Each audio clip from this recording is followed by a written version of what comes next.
Assalamualaikum warahmatullahi wabarakatuh. Wanter. Alhamdulillah hamdan katsiran thayyiban mubarakan fih, mubarakan alaihi kama yuhibbu rabbuna wa yardah. Asyhadu an la ilaha illallah wa asyhadu anna Muhammadan abduhu wa rasuluh. Allahumma shalli ala Muhammad wa ala ali Muhammad wa sallam tasliman katsira. Wassalamualaikum ibadallah wa iyyakum bittaqallah faqad faza fawzan 'azima. A'udzu billahi minasyaitonir rajim. Ya ayyuhalladzina amanu taqullaha haqqa tuqatih wa la tamutunna illa wa antum muslimun. Al-ayah. Shadaqallahul adzim. Wa qala aidan a'udzu billahi minasyaitonir rajim. Wa qadimna ila ma 'amilu min amalin faja'alnahu haba'an mansura. Al-ayah. Shadaqallahul adzim.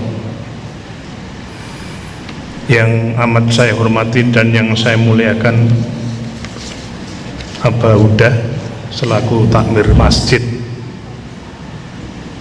Rodatul Jannah beserta jajarannya, yang amat saya hormati, yang saya muliakan saudara kami Abah Mariati, Bapak Ibu jamaah Masjid Rodatul Jannah yang insya Allah hidupnya diparingi Allah dunia akhirat. Bersyukur kepada Allah dengan mengucap Alhamdulillahirabbil alamin. Bersalawat kepada Nabi dengan mengucap Allahumma sholli ala Muhammad wa ala ali Muhammad. Alhamdulillah malam hari ini di Ramadan, malam yang ke-3. Betul. Allah masih mentakdirkan kita bisa melangkahkan kaki kita menuju rumah Allah. Di antara sekian banyak rumah-rumah Allah yang ada di muka bumi, salah satunya adalah Masjid Rodatul Jannah. Dalam rangka melaksanakan ibadah sholat isya berjamaah, dilanjutkan dengan thalabul ilmi, dan nanti dilanjutkan dengan sholat taraweh dan ditutup dengan witir. Semoga seluruh amal ibadah kita di bulan Ramadan ini, baik yang wajib maupun yang sunnah, semuanya diterima oleh Allah Subhanahu wa Ta'ala. Sebelum saya menyampaikan materi oleh panitia Ramadan, saya diberikan materi malam hari ini, yaitu akhlak mulia, akhlakul karimah. Pak, Bu, jenengan jawab sing jujur nggih. Malam hari ini hati jenengan seneng napa mboten? Gembira napa mboten? Bahagia napa mboten? Surga. Nabi sallallahu alaihi wasallam bersabda, man farika bi dukhuli Ramadan karamallah jasatahu 'alan nar. Al hadis al kamakul. Barang siapa yang hatinya senang, bahagia, gembira dengan datangnya bulan Ramadan, Nabi mengatakan karamallah jasatahu 'alan nar, maka Allah akan mengharamkan jasadnya dari panasnya api neraka. Masya Allah. Alhamdulillah. Seneng tok, bahagia tok, gembira tok, neraka gak doyan. Apalagi kalau digunakan untuk beribadah. Salah satu harapan, cita-cita bertriliun-triliun ruh yang sudah ada di alam kubur, mereka ingin dihidupkan lagi oleh Allah satu hari saja di bulan Ramadan. Penduduk kubur menyesal, Pak Bu, bukan karena mereka ketika di dunia tidak kaya. Bertriliun-triliun ruh yang sudah ada di alam kubur menyesal, bukan karena dia di dunia tidak kaya, tidak banyak uang, tidak punya pangkat yang tinggi, gelar yang panjang. Dia menyesal bukan karena tidak menjadi ketua yayasan. Mereka menyesal karena telah meninggalkan amal ibadah perintah Allah yang telah ditinggalkan dulu ketika dia ada di dunia. Salah satunya adalah sholat tarawih di bulan Ramadan. Mereka merengek-rengek meminta kepada Allah, ya Rabb, aku mohon kepadamu ya Rabb, kembalikan aku ke dunia ya Rabb, sehari saja.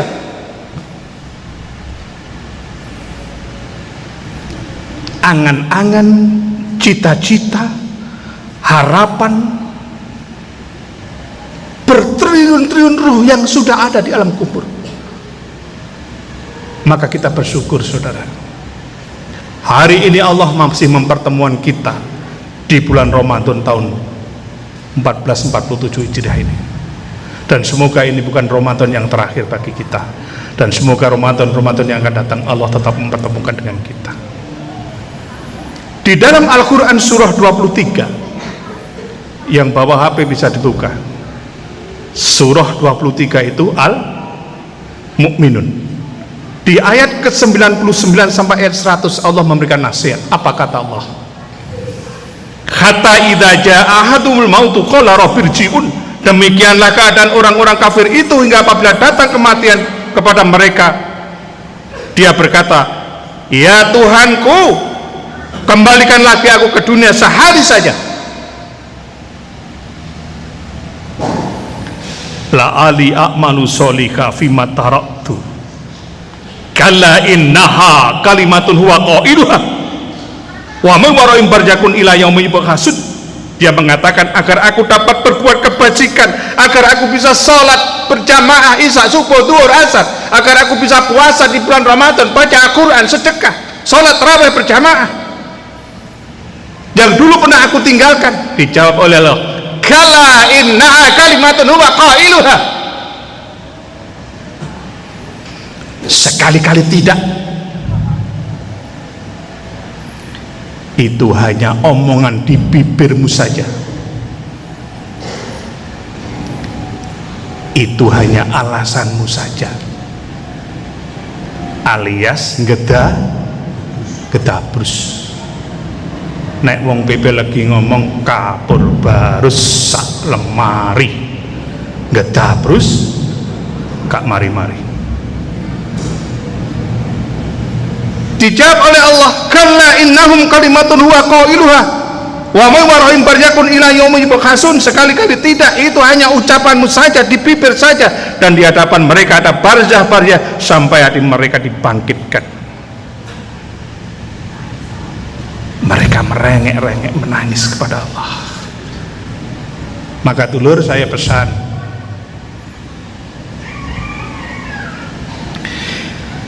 izinkanlah hamba Allah yang berdiri di mimbar yang bodoh ini, yang miskin ilmu ini, untuk memberikan nasihat. Yang pertama kepada diri saya pribadi, dan yang kedua kepada saudara-saudara yang hadir di masjid ini.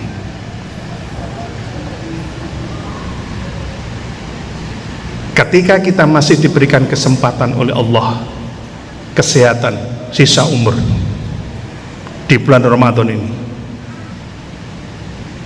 ketika mendengar suara adzan dikumandangkan, segeralah kau datangi masjid dan sholatlah tarawih berjamaah. Nabi mengatakan, innahu man qoma ma'al imam hatta yang shorifa kutiba lahu qiyamul lail. Barang siapa yang sholat tarawih bersama imam sampai selesai, ini Nabi mengatakan, berarti berjamaah. Nabi mengatakan, kutiba lahu qiyamul lail, olehnya ditulis pahala seperti sholat satu malam penuh. Masya Allah. Alhamdulillah. Ustadz, saya tanya Ustadz, apa? Saya sholat isya berjamaah, terus saya pulang, saya sholat tarawih sendiri di rumah, apakah boleh? Boleh. Wong sholat tarawih hukumnya sunnah. Yang namanya hukumnya sunnah sampai kiamat ya sunnah. Cuman eman bro,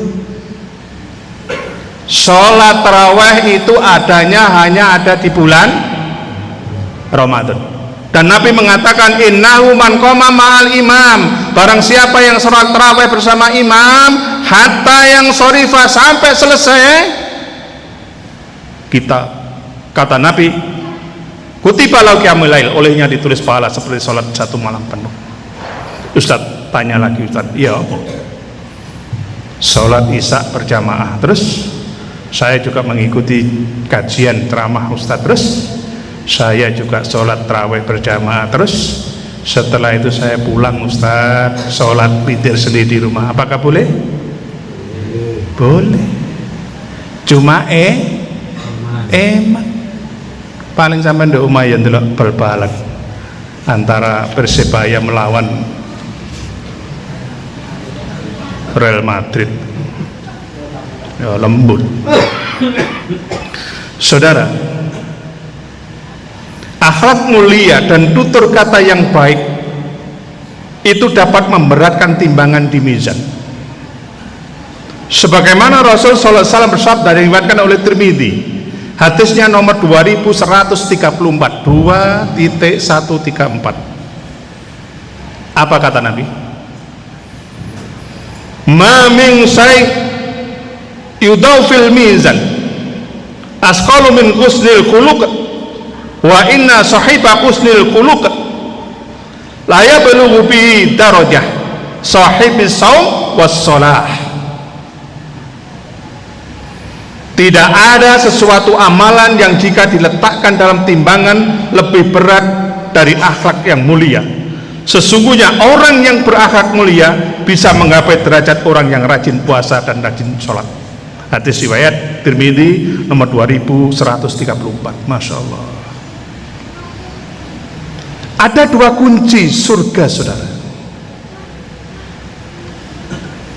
yang disampaikan oleh Rasulullah SAW. Apa dua kunci surga itu? Yang pertama, Nabi mengatakan takwa dan akhlak yang baik. Sebagaimana Rasulullah SAW yang diriwayatkan Tirmidzi hadisnya nomor 2004 dari Abu Hurairah, amalan yang paling banyak memasukkan manusia ke dalam surga adalah takwa dan akhlak yang baik. Karena apa? Dengan dua amalan ini, yaitu takwa dan akhlak yang baik, maka seseorang akan dicintai Allah dan dicintai manusia. Nabi menggabungkan antara takwa kepada Allah dengan akhlak yang baik, karena takwa dapat memperbaiki hubungan antara manusia dengan Tuhannya, antara pencipta dengan yang diciptakan. Sedangkan akhlak yang baik memperbaiki hubungan manusia dengan sama manusia. Hablum minan nas. Percuma Pak, hubungan jenengan dengan Allah sangat baik, sholat jenengan baik, tiap malam tahajud, tiap pagi sholat duha, Senin Kamis puasa sunnah, tiap bulan umroh, tiap tahun haji, tapi dengan tetangga kanan kiri tidak tegur sapa gara-gara parkir mobil di depan rumah, dengan saudara tukaran gara-gara warisan. Maka Nabi mengatakan, di dalam tubuh manusia itu terdapat segumpal darah. Manakala segumpal darah itu baik, maka baiklah seluruh tubuhnya, dan sebaliknya, manakala segumpal darah itu jelek, maka rusaklah seluruh tubuhnya. Inna fil jasadi mudghah, idza salakat salakat jasadu kulluh, wa idza fasadat fasadat jasadu kulluh, ala wa ya qalbi. Ketahuilah bahwa di dalam tubuh manusia terdapat segumpal daging atau darah. Manakala segumpal daging itu baik, maka baiklah seluruh tubuhnya, dan sebaliknya bila segumpal daging itu jelek, maka rusaklah seluruh tubuhnya. Ala wa ya qalbi. Dan segumpal daging itu adalah hati. Maka bersyukurlah bagi kalian semua yang hadir di Masjid Rodatul Jannah ini, yang oleh Allah diberikan akhlak yang baik, akhlak yang mulia, sehingga bisa menjaga hati kita, menjaga lisan kita, lidah kita dengan baik, agar hidup kita selamat di dunia dan akhirat.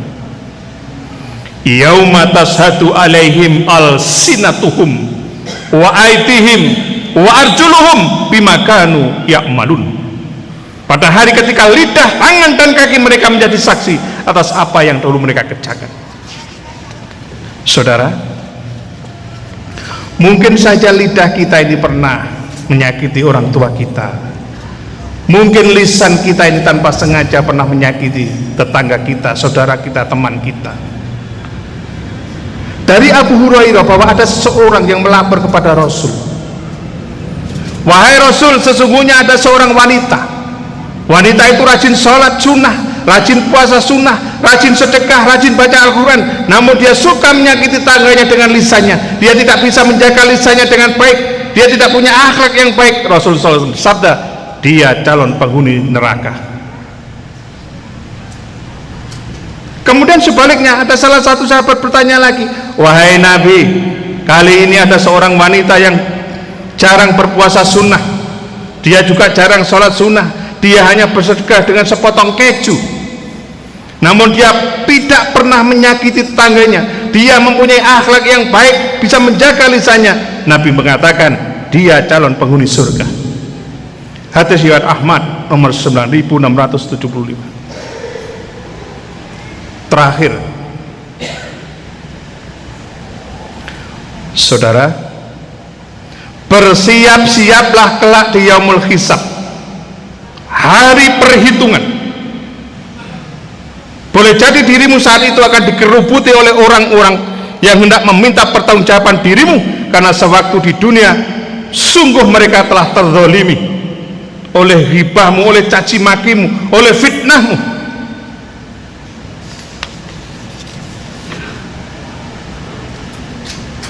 Dan hak-hak yang kau ambil. Maka saudara, orang model seperti ini yang suka mencaci maki orang, menjelek-jelekan orang, menfitnah, mengadu domba, menyebarkan berita hoax. Kalau kita lihat di sosial media, di TV, tiap hari ada orang tukaran debat tak mari-mari, yang dipersoalkan masalah ijazah palsu. Tiap hari debat, Masya Allah. Orang model seperti itu adalah kebangkrutan terbesar yang diakibatkan karena buruknya lisan.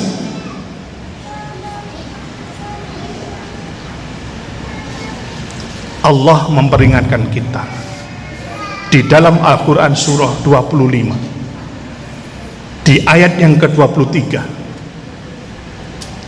wa qadimna ila ma amilu min amalin faja'alnahu haba'an mansura.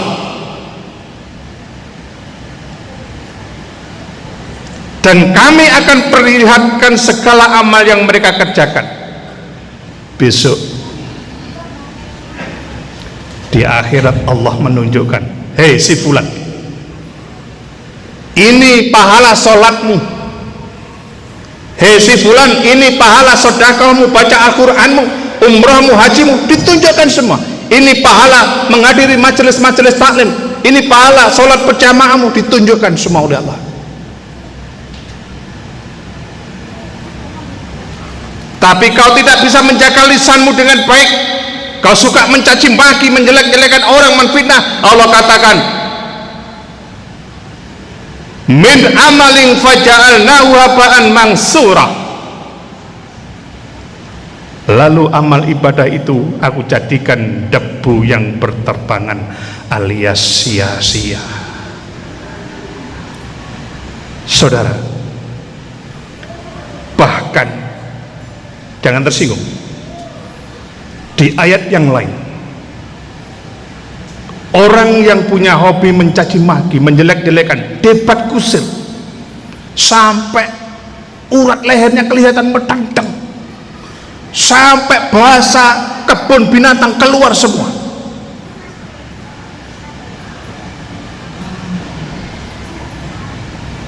Merasa paling cerita, tuding-tudingan.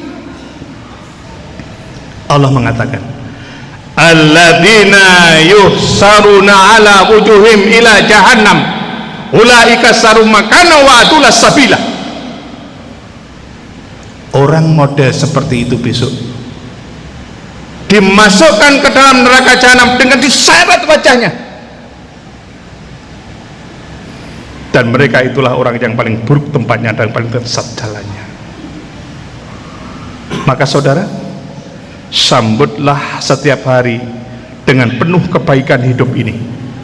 tanpa ada rasa iri, dengki, hasad, khianat, fitnah, namimah, adu domba, sangka buruk, menjelek-jelekan orang, apalagi menyebarkan berita hoax. Surga itu hanya dimasuki oleh orang-orang yang hatinya bersih. Terakhir, tetaplah berbuat baik kepada orang yang berbuat jahat kepadamu. Jika tidak, jangan sampai engkau berbuat jelek kepada orang yang berbuat padamu. Teruslah berbuat baik, berkata baik, berakhlak yang baik, memberikan nasihat yang baik dan teduh. Hiasilah hatimu dengan akhlak yang baik, tidak punya sifat pendendam, takabur. Jadilah hidup ini seperti jantung yang tidak pernah terlihat oleh mata, tapi terus berdenyut setiap saat hingga membuat kita terus hidup sampai akhir hayat. Dan jangan hidup seperti wasit sepak bola, lari ke sana, lari ke sini, hanya untuk mencari kesalahan orang. Dan juga jangan hidup seperti wasit petinju, manakala ada kedua petinju saling berangkulan, saling berpelukan, malah dipisah. Tapi manakala kedua petinju saling pukul-memukul, jotos-jotosan, malah dibiarkan. Kunu ibadallah ikhwana, al muslim akhul muslim. Jadilah hamba Allah yang bersaudara, karena muslim itu adalah saudara bagi muslim yang lain. Karena tadi saya bisa dipesani oleh Pak Takmir, Ustadz, ojo dowo-dowo, sampun nggih, nanti ngundang lagi. Kurang lebihnya mohon maaf, wabillahi taufik wal hidayah. Assalamualaikum warahmatullahi wabarakatuh.